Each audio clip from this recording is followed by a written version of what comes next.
नाजरीन, उर्दू ग्राफी में खुशामदीद। कैसे हैं आप? आज आपके लिए परवीन फनाज सैयद की एक गज़ल लेकर आए हैं। मुझे उम्मीद है कि आप पसंद करेंगे। उससे पहले अगर आपने हमारे चैनल को सब्सक्राइब नहीं किया तो अभी कर लीजिएगा और बेल के आइकॉन पर क्लिक कर दीजिए ताकि आने वाली वीडियोस की इत्तला आपको बर वक्त मिल सके।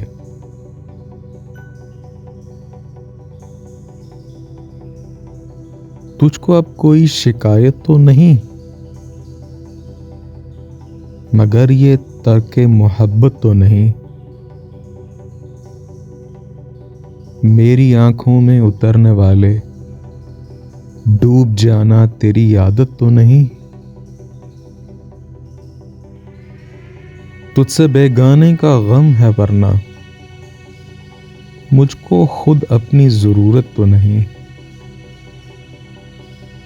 खोल के रो लूं तो जरा जी संभले,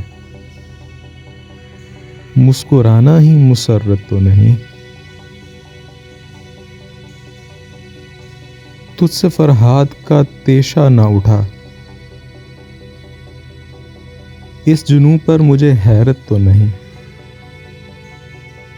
फिर से कह दे कि तेरी मंजिल शौक मेरा दिल है, मेरी सूरत तो नहीं।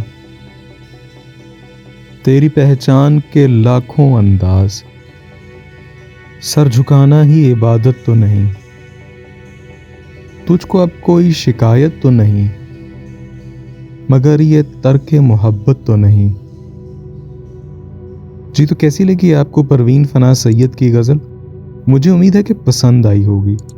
अगर पसंद आई तो इस वीडियो को लाइक और शेयर ज़रूर कीजिएगा, इससे हौसला अफजाई होगी। बहुत शुक्रिया।